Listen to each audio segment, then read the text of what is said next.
let's learn about interactions and how to detect it and how we can actually fix interactions in our independent variables using a linear model. So let's say you're trying to predict sales, revenue. Yeah, you're trying to predict sales, and you know that you can predict it based on customer service. Higher the customer service quality, we know that the sales are getting better, and we can start to plot some data points and have a linear model for that. Yeah, so we see that this is how the trend line is. Better the customer service, better the sales. Yeah, but let's say I tell you that customer service is one factor. We also know that there could be several other factors. And so for that, we use a multiple linear regression model. We have, let's say, quality of bugs, product quality. Product quality also impacts sales. In this case, it has a negative impact. Yeah. So together, they interact as well. Better customer service, lower quality of bugs, way higher sales, correct? So if you build a linear model, simple linear model that just uses customer service and predict sales, or you just use product quality, bugs, and predict sales, you will get to a relationship. But if you looked at customer service with product quality and their interaction, you will get a much better model. Yeah, because higher the number of bugs, lower the sales. So in this case, these two independent variables, quality of bug, product quality or number of bugs, yeah, this is number of bugs or bad quality is like increasing on the right hand side. And this is like better quality customer service is increasing on the right hand side. Yeah. So in this case, we have two variables that have like different impact. One has a positive impact, one has a negative impact. Higher the number of bugs, lower the sales. But you could have many such variables. You could have another variable that says, hey, productivity of your developers. That could be one such variable. So if you have developer productivity and if you predict sales, you could have a positive, set of data points that have a positive relationship. So each of these things has an impact on sales, and they all interact. Yeah, better developer product quality has a dependency on developer productivity. So if this was productivity,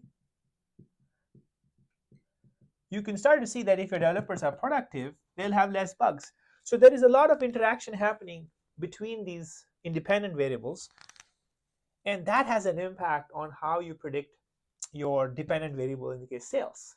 Yeah, so when you see that your independent variables can interact and have a much larger impact on your dependent variable, then you know you're dealing with interactions.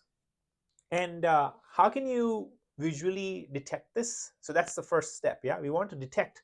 First, we know theoretically that this makes sense, that if we had lower product quality issues and much higher customer service, the sales would have been much better. And same case for higher developer productivity, sales would be much better.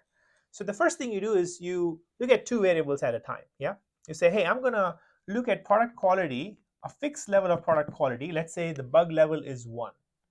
Let's say I have bug level is 1, and then I have bug level 10, meaning 10 times more bugs than this level, and then I have bug level 100. So if different bug levels, you try to fix the bug level. In this case, I have fixed bug level as 1, bug level as 10, bug level as 100. For a given bug level, predict sales based on the improved customer service. So you will see a line that goes like this. Yeah, increase bug level to 10 times, and you start to see that this line is no longer with that high of a slope. It's slightly way less sloping higher, right? It's like slightly just getting better. What do you notice? You notice that these two lines are not parallel. The model that we are fitting, the linear models, are not parallel. When they're not parallel, there is an interaction. Similarly, in this case, we see an extreme example when the bug level is fixed to 100. Independent, the customer service getting way better, the sales is just dropping. Yeah. So you could also have an example where you could have another line, positive relationship, but at a much higher slope. Even here, you will see that these two lines are not parallel. So even then, you would have interaction. So it doesn't have to be, bug level increasing and there's a negative relationship. Even if there is like, non-parallel lines, in this case, you will start to see that they will interact intersect somewhere here. Then even that independent variable, even if it's having a positive impact on sales, there is an interaction. Yeah. So we can visually detect it, pick one of the independent variable as constant, and then plot um, using the other independent variable impact on sales.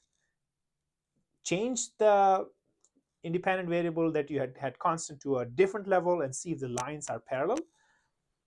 If, let's say, you went to bug level 10, and instead of this line, if the line was still the same, or maybe at a higher altitude, but the slope was the same as this one, then you can say that, hey, bug level has constant impact, right? It's not going to impact as much. So you can then say, hey, there is no interaction, meaning this line remained the same in terms of being parallel to this previous line. Yeah. So that's the first way you can visually detect it, that there is an interaction. Yeah. You can do various other things. You could check by adding this interaction variable. So what is an interaction variable? Let's first define it. So once we know that there is interaction and you can visually detect it, what we do is we create an interaction variable. An interaction variable is the product of two independent variables that interact. Yeah. So in this case, customer service and product quality, if I multiply these two, I get an interaction variable. So what I do is first I create an OLS and create a prediction of sales based on customer service and product quality together. Yeah.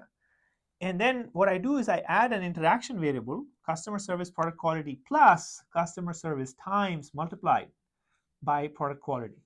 So these two OLS models will have a different R square. In this case, I took an example of 60 as R square, and here R square improved significantly. So that's how we do the addition of interaction variable. In this model, there is an interaction variable, which is the multiplication of these two. Yeah.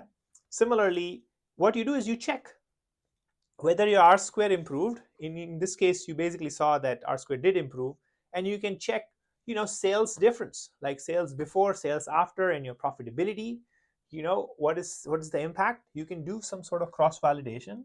Once you have an improved fit, that's one way to check. You can also check whether that interaction variable that you added is statistically significant. Yeah. And you can do the ANOVA test with and without the interaction variable, check whether there is an improvement in the predictive power. And then you can also look at heteroscedasticity in the residual analysis. So you check for the error terms. And if you start to see patterns and increased patterns, in this case, we're seeing with an increase in an independent variable, we start to see residuals increasing. So if we start to see patterns in heteroscedasticity in our residuals, it's another trigger for us to start to think of interactions. So we now know how to visually detect for interaction, how to model for and add an interaction variable, and then check whether our model is actually getting better with an interaction variable. And so then what will happen is if we add both of these interactions in our in our OLS, we'll get a much better model. Yeah. So that's how we handle interactions. And there could be, in this case, there was a positive and a negative interaction. There could also be a positive and a much positive interaction. Again, still an interaction.